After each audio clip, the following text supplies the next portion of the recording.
बिस्मिल्लाहिर्रहमानिर्रहीम। अस्सलाम वालेकुम नादरीन, आप यूट्यूब चैनल देख रहे हैं, मैं इमरान खान हूँ। नादरीन, सबसे पहले अमेरिका में मुकीम है डॉक्टर मुईद पीरज़ादा साहब। ये पाकिस्तान के साबिक ब्यूरोक्रेट हैं, एक जर्नलिस्ट हैं, बहुत लंबे अरसे तक प्रोग्राम करते रहे पाकिस्तान के डिफरेंट टीवी चैनल्स पे।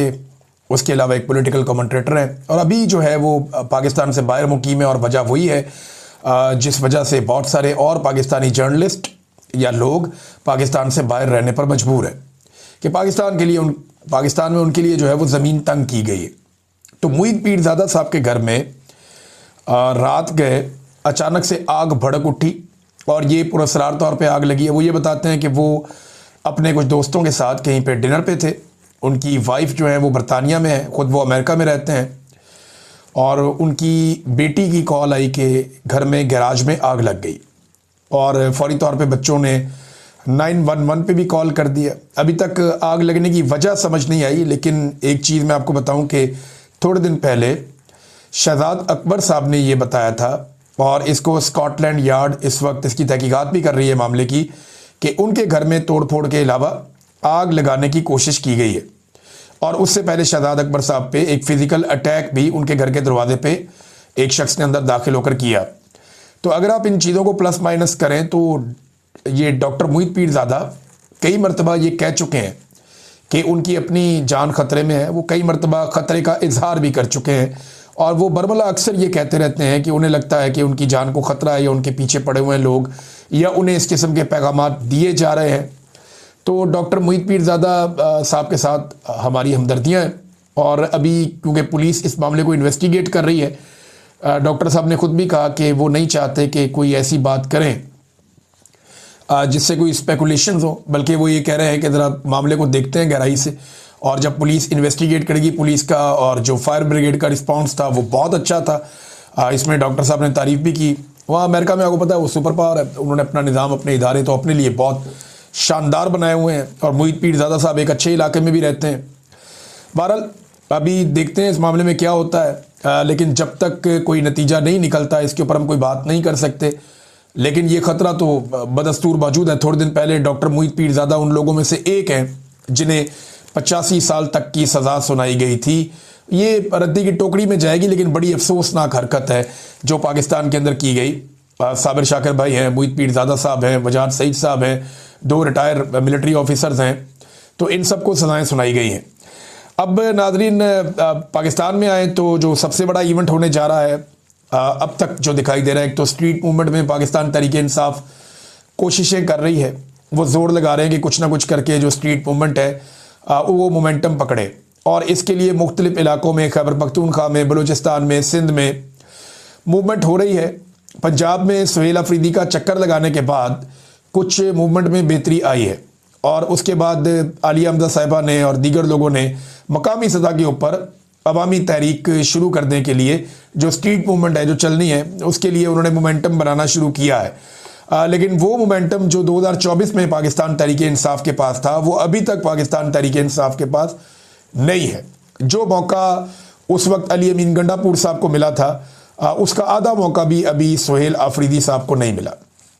लेकिन जिस हिसाब से ये मोमेंटम आगे बढ़ रहा है ये बढ़ता जाएगा। ख़ासतौर पे मज़ार-ए-कायद पे जो एक बड़ा प्रोग्राम करने का पाकिस्तान तहरीक-ए-इंसाफ फैसला कर रही है कि मज़ार-ए-कायद पे हाज़िरी देंगे सुहेल अफरीदी साहब। अगर सिंध की हुकूमत ने रोड़े ना अटकाए तो 11 तारीख को एतवार वाले दिन मज़ार-ए-कायद पे बहुत बड़ी तादाद में लोग पहुँच सकते हैं। और इतनी बड़ी तादाद में लोग अगर वहाँ पर इकट्ठे हो गए तो पूरा एक जलसे का समा हो जाएगा। फिर वज़ीर आला सिंध ने भी ये कहा कि मैं दावत देता हूँ वो आएँ और मुझे भी मिले। तो सुहेल अफरीदी ने कहा मैं अपने लोगों से मिलने आ रहा हूँ, अपने लोगों को मिलूंगा और अपने लोगों के मसाइल लेकर वज़ीर आला से भी मुलाकात करूंगा उनके हल के लिए। तो ये अच्छा है, पॉजिटिव जेस्चर है दोनों जानिब से। ये मुलाकात भी होनी चाहिए, दीगर मुलाकातें भी होनी चाहिए। एंड ऑफ द डे आप जितना मर्जी लड़ें, जो मर्जी करें, आपको टेबल पर बैठ के मसला हल करना पड़ता है। और मसला है क्या? मसला है मैंडेट चोरी का, मसला है पाकिस्तान में जाली मुकदमात का, मसला है एस्टेब्लिशमेंट की लगातार और बेजा सियासत के अंदर और दीगर इंतज़ामी मामलात के अंदर मुदाखलत का। ये मसला अगर बैठ के सियासतदान और एस्टेब्लिशमेंट हल कर लें तो पाकिस्तान में बहुत पोटेंशियल है, पाकिस्तान बहुत तेज़ी से आगे बढ़ सकता है। नाज़रीन, बहुत सारे टीवी चैनल्स ना 2026 शुरू हुआ है तो वो सवालात ये कर रहे हैं टॉक शोज़ में, प्रोग्राम्स में, हर जगह पे और ये ज़्यादातर नजूमियों को बुला के प्रोग्राम्स कर रहे हैं कि 2026 में इमरान खान रिहा हो जाएगा। एक तो नजूमियों बेचारों को बिल्कुल ही मायूस कर दिया गया है और बाउंड कर दिया गया है कि तुम में से किसी ने इमरान खान के बारे में कोई उम्मीद वाली ज़्यादा बात नहीं करनी। जो भी बात करना चाहता है आसिम मुनीर साहब की गेम चुको, शहबाज शरीफ और उसकी जो हुकूमत है उसके ऊपर उठाओ और ये बताओ कि जनाब मुल्क बहुत तरक्की कर रहा है और परवाज कर रहा है और ऊंची परवाज की तरफ टेक ऑफ करने वाला, तो इस किस्म की बातें तुमने करनी है। तमाम नजूमियों को बाउंड कर दिया गया। अब सवाल ये पैदा होता है, जो बार बार पूछा जा रहा है सवाल, वो सवाल जायज़ है या नहीं। 2025 जब आ रहा था तो ये सवाल किया जा रहा था कि क्या 2025 में इमरान खान रिहा हो जाएंगे। 2026 जब आ रहा है तो सवाल किया जा रहा है कि क्या 2026 में इमरान खान रिहा हो जाएंगे। सवाल ये होना चाहिए कि क्या 2025 में या 2026 में फौज सियासत में किरदार अदा करना बंद कर देगी, क्या अदलिया पे और मीडिया पे दबाव डालना बंद कर दिया जाएगा। सवाल तो ये होना चाहिए। 2025 भी इमरान खान का था, सब जानते हैं। 2024 में तो इमरान खान ने क्लीन स्वीप किया पाकिस्तान के इलेक्शन में, और अगर इमरान खान की रिहाई का तो सबसे बड़ा इम्कान था जिसका हम सब ने इजहार भी किया, तो वो 2024 में था, 26वीं आईनी तरमीम से पहले।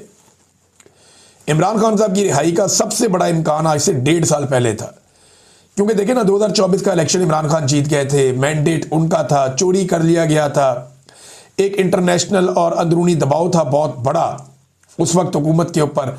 डोनाल्ड ट्रंप के साथ इनकी गुड्डी भी नहीं चढ़ी थी, तो वो हालात जो है वो सबसे ज़्यादा मुवाफिक थे और अदालत भी कुछ हद तक आज़ाद थी।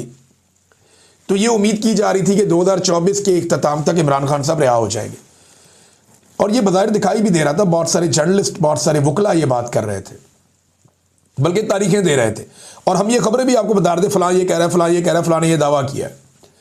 लेकिन जब 2024 में ये नहीं हुआ और 26वीं आईनी तरमीम आ गई, तो उसके बाद मामला इमरान खान साहब ने कहा कि सड़कों पे ही हल होगा अब, और आज भी यही सूरत हाल है।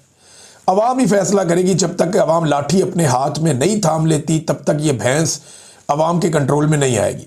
जिसकी लाठी उसकी भैंस, सादा सा बात है। अब 2025 भी इमरान खान का था, यानी इमरान खान का साल रहा। पूरे साल में इमरान खान डिस्कस हुआ। 2026 के पहले दिन सबसे ज़्यादा इमरान खान डिस्कस हुआ। आप इंटरनेट पे सर्च कर लें, आप हर जगह पे जाकर देख लें कि पाकिस्तान में सबसे ज़्यादा डिस्कस कौन होता है, सबसे ज़्यादा सर्च कौन होता है, इमरान खान होता है। आपको नज़र आ जाएगा, आपको सारे बता देंगे कि इमरान खान क्या है और कितनी ज़्यादा उसकी मकबूलियत है। लिहाजा 2026 भी बज़ाहिर ऐसा लगता है कि इमरान खान बाहर आए या ना आए ये ज़्यादा इंपॉर्टेंट नहीं है। ज़्यादा इंपॉर्टेंट ये है कि क्या इमरान खान को डील करेंगे, तो वो तो कहते हैं मैं नहीं करूँगा। दूसरा, क्या इमरान खान इररेलेवेंट हो जाएगा, वो तो 2025 में भी कह रहे थे, नहीं हो पाया। आसिम मुनीर साहब के 3 साल नौकरी के गुजर गए, उन्होंने फिर एक्सटेंशन ले ली। जो अपने पहले 3 साल में वो इमरान खान को इररेलेवेंट नहीं कर पाए, तो ये अगले जो उन्होंने इस एक्सटेंशन के साल लिए हैं उसमें वो क्या इररेलेवेंट करेंगे, वो नहीं हो पाएगा। इमरान खान रेलिवेंट ही रहेगा। और देखें अब ये हुकूमत कर क्या रही है, ये हुकूमत ये कर रही है कि फौरी तौर पर इन्होंने तमाम तरक्याती मनसूबे रोक दिए हैं। जब ये इक़्तिदार में आए ना 2023 में, इन्होंने तरक्याती मनसूबे रोक दिए थे। 2024 में इन्हें दोबारा इक़्तिदार मिला, इन्होंने फिर तरक्याती मनसूबे रोक दिए। तो ये पैसा जितना भी आवाम की जेबों से चोरी कर रहे हैं या जितना भी बाहर से कर्जा ला रहे हैं, उसको जमा कर करके दिखा रहे हैं कि जनाब देखें हम कौमी खजाना भर रहे हैं, और बाद में इस पैसे को रिश्वत के तौर पे इस्तेमाल करेंगे, सियासी रिश्वत के तौर पे अचानक से आवाम में पैसा निछावर करेंगे। तो ये बात ये लोग ज़हन में रखें कि ये इलेक्शन से पहले अरबों रुपया भी बहा देना, इसके बावजूद लोगों ने इनकी बात नहीं सुननी। क्योंकि अब पाकिस्तान में जो इलेक्शन है, मैं साफ बात आपसे करूंगा, आपको ठीक लगे या गलत लगे, ये अब इंतखाबात जो आने वाले हैं ना, इनका कोई ताल्लुक कारकर्दगी से, रुपए पैसे से या आदादो शुमार पे नहीं है। ये कुछ उसूलों के ऊपर इंतखाबात होंगे। कौम ने इमरान खान को फिलहाल अपनी जिद बना लिया है और इमरान खान की मकबूलियत का तोती बोलता है, ये सारे के सारे जानते हैं।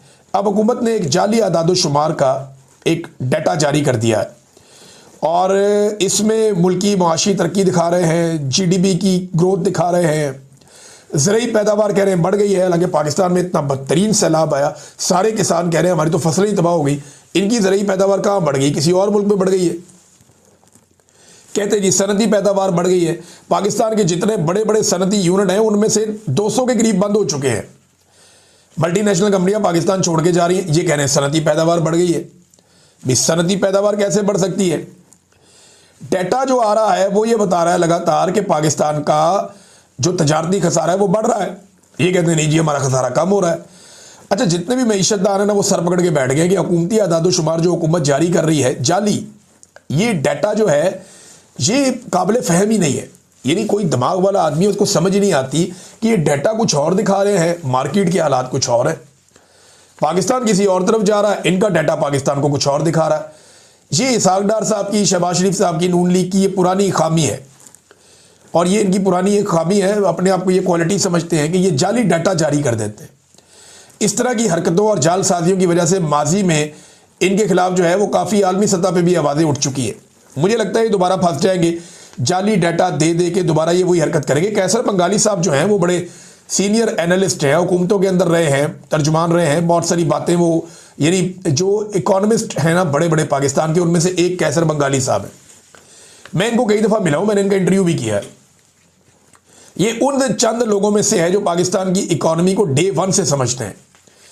वो ये कहते हैं, और इनका दावा है कि पाकिस्तान डिफॉल्ट कर चुका है।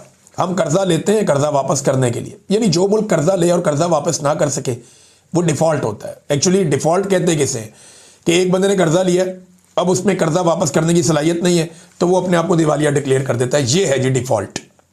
तो कैसर बंगाली साहब कह रहे हैं कि जनाब ये डिफॉल्ट हम कर चुके हैं, और कर्जा वापस करने के लिए चीन और सऊदी अरब ने अगर ये कह दिया कि हम रोल ओवर नहीं करते, यानी चीन और सऊदी अरब का जो अरबों डॉलर हमारे पास पड़ा हुआ है, अगर वो किसी वक्त कहते हैं कि हम रोल ओवर नहीं करते तो मईशत पाकिस्तान की बैठ जाएगी। हम कर्जों के वेंटिलेटर पे हैं। जिस दिन हमने कह दिया कि हम आज़ाद मुल्क हैं, उस दिन वेंटिलेटर में ऑक्सीजन बंद हो जाएगी। ये जनाब कैसर बंगाली साहब ने दावा किया। अब किसान जो है, किसान पाकिस्तान जो चैनल है वो ये बता रहा है किसान की हालत, कि 1800 रुपये में जो गंदम किसान से खरीदी गई थी उस वक्त सबको ये जोश चढ़ा हुआ था कि रोटी सस्ती, रोटी सस्ती, और आज वही गंदम मार्केट में बाद औक़ात 5000 रुपये की भी मिल रही है। ये किसान पाकिस्तान चैनल है वो ये बता रहा है। 4000 तक तो मैंने भी सुना था, 4000 से ऊपर भी सुना था। अब वो ये कह रहे हैं 5000 तक पहुंच गई है। देखिए ये वो सीज़न है जब गंदम बहुत छोटी छोटी है, अभी गंदम की फसल, और ये गंदम की कटाई जो है वो मई में होती है ज़्यादातर पाकिस्तान में। फिर नई गंदम मार्केट में आएगी, तो जब नई गंदम मार्केट में आएगी तो मरियम नवाज अप्रैल में एक कंपेन शुरू करेंगी जिसमें वो कहेंगी रोटी सस्ती कर दी है, तो किसान को फिर मारेंगे। किसान से गंदम लेंगे 1800, 2000, 2200 में, और बाद में जब ये गंदम अपने पास रख लेंगे, अपने गोदामों में जमा कर लेंगे पैसे वाले लोग, तो उसके बाद गंदम की कीमत 3000, 4000 हो जाएगी। अभी जो सरकार गंदम प्रोवाइड कर रही है मिलों को, वो 3000 रुपये में प्रोवाइड कर रही है। यानी हुकूमत 3000 रुपये में वो वाली गंदम मिलों को दे रही है जो किसान की बेचारे की 2200 की, 2000 की बिकी हुई है, बाद औक़ात 1800 की बिकी हुई है।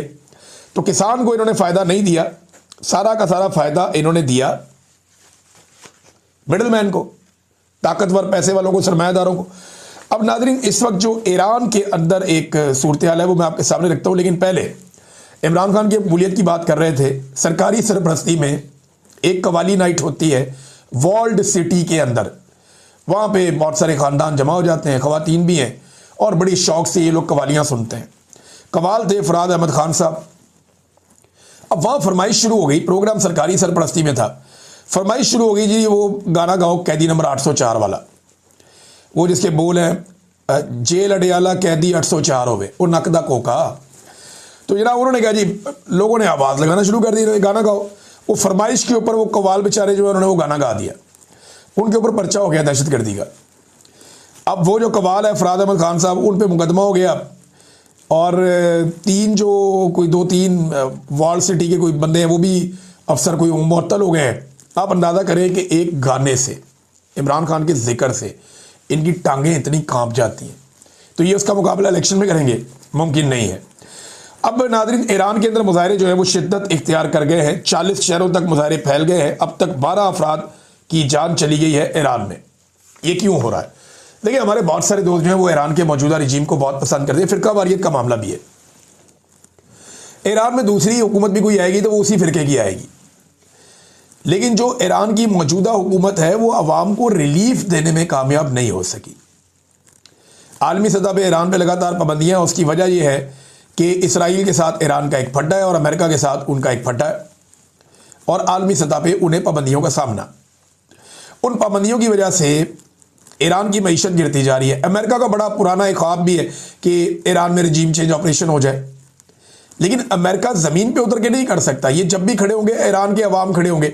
अब ईरान के अंदर जो मुजाहरे शुरू हो गए हैं, ये पहली मरतबा इतने बड़े पैमाने में मुजाहरे हो रहे हैं जिनसे ये समझ आ रही है कि कम से कम ईरान के अवाम की एक तादाद, एक मखसूस तादाद, मैं ये नहीं कहता सारा का सारा ईरान, लेकिन एक बड़ी तादाद ईरान के अवाम की महंगाई के खिलाफ और ये जो उनकी करेंसी की गिरावट है उसके खिलाफ बाहर निकल आई और वो हुकूमत से नाराज़ है। अमेरिका जो है वो अवाम के साथ खड़ा हो गया। इसके बारे में उनके स्टेटमेंट्स भी आ रहे हैं। डोनाल्ड ट्रंप का बड़ा एक क्लियर स्टेटमेंट भी आया हुआ, वो आपने पढ़ा भी है, मैंने आपको पढ़ के भी सुनाया कि उन्होंने धमकी लगाई ईरान को कि मुजाहिरीन पे गोली मत चलाना, वरना हम इनके लिए पूरे तैयार हैं, हम आ जाएंगे इनकी मदद करने के लिए। तो डोनाल्ड ट्रंप ने धमकी भी लगाई है।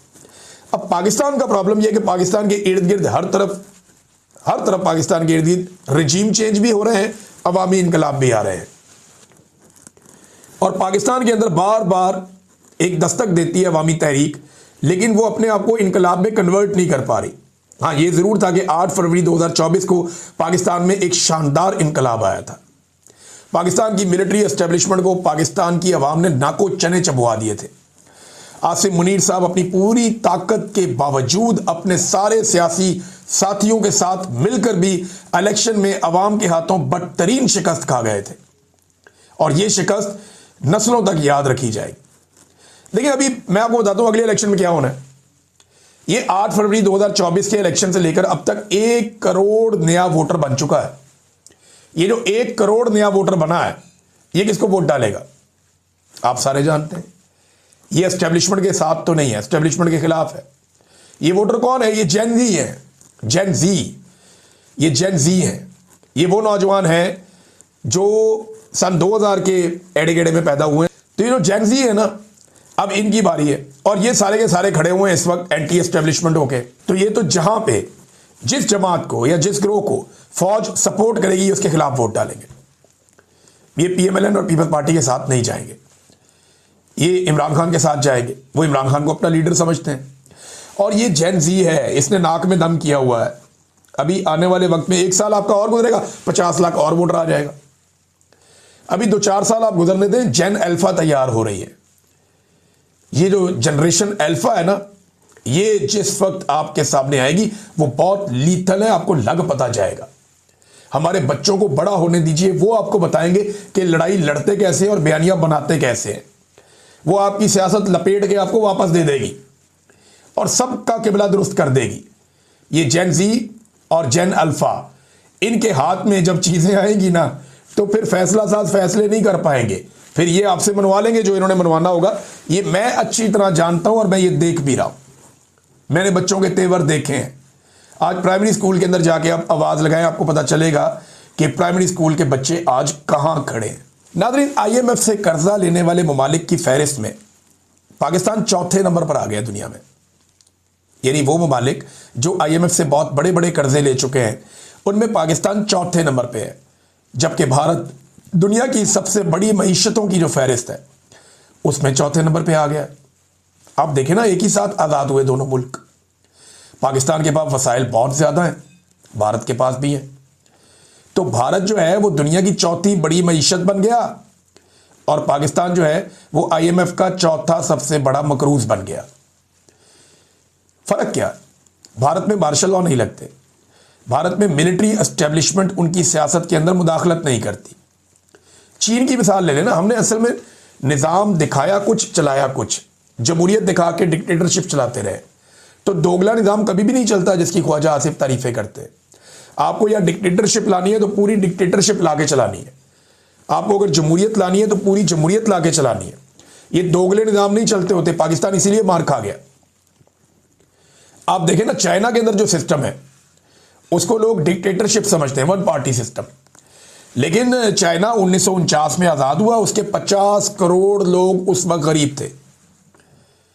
2020 में 70 साल के बाद उनका एक आदमी भी गरीब नहीं था। उन्होंने गुर्बत की लकीर ही मिटा दी कि कोई गरीब बाकी नहीं बचा, सारे गुर्बत की लकीर से ऊपर आ गए। पाकिस्तान बना तो लगभग 1.5-2 करोड़ गरीब थे और इस वक्त पाकिस्तान में आधा पाकिस्तान गरीब है, गुर्बत की लकीर से नीचे। तो हम ना इधर के रहे ना उधर के रहे, ना ये सिस्टम समझ आया ना वो सिस्टम समझ आया और इसकी वजह से हम लगातार नुकसान उठा रहे हैं। दुनिया से पैसा मांगते जा रहे हैं। कैसर बंगाली साहब की बात आपने सुन ली। नाज़रीन, एक बड़ी डेवलपमेंट यमन में हुई है। सऊदी हमायत याफ्ता फोर्सेस को यमन में एक बहुत बड़ी कामयाबी मिल गई। ये मोहम्मद बिन सलमान की एक बड़ी कामयाबी है, क्योंकि वो ये चाहते हैं, सऊदी अरब की गवर्नमेंट, कि यमन के अंदर एक हुकूमत बने और एक मरकजी हुकूमत बने जो पूरे यमन को कंट्रोल करे। ये अलग अलग हिस्सों में यमन का बट जाना या छोटी रियासतें वहां बन जाना या अलग अलग ग्रोहों का अलग अलग जगहों को कब्जा कर लेना, ये सऊदी अरब को सूट नहीं करता। यमन में स्टेबिलिटी होनी चाहिए, ये सऊदी अरब को सूट करता है। तो ये उनकी बड़ी कामयाबी है। हजरमौत का जो दारुल हुकूमत है मकला, वहाँ पे जो सऊदी हमायत याफ्ता फोर्सेज हैं वो दाखिल हो गई हैं। जो अमाराती हमायत याफ्ता फोर्सेज या जो अमारात की अपनी फोर्सेज हैं वो वहाँ से निकल गई हैं। और सऊदी अरब ने साबित किया है कि एक हफ्ते के अंदर उन्होंने, ये पिछले एक हफ्ते में सऊदी अरब ने ये बात साबित की कि यहाँ इस खित्ते की क़यादत उन्हीं के पास है। मशरिक़ वस्ता में, इस रीजन में जो अरब ममालिक हैं इनमें वो तगड़े हैं सबसे, ये क़यादत उनके पास है और कोई दूसरा उनके हम पल्ला इन अरब हुक्मरानों के अंदर नहीं है। ये सऊदी अरब ने साबित किया। और उसकी एक वजह जो है वो खादमैन हरमैन शरीफैन का एक टाइटल है उनके पास, वो एक बहुत सादत भी एक बड़ी वजह ये भी है। दूसरा, सऊदी अरब एक बड़ा मुल्क है, उसके पास वसाइल ज़्यादा हैं, उसके पास पैसा बहुत है, फिर उसके जो दुनिया के साथ ताल्लुकात हैं वो भी अलग नौइयत के हैं।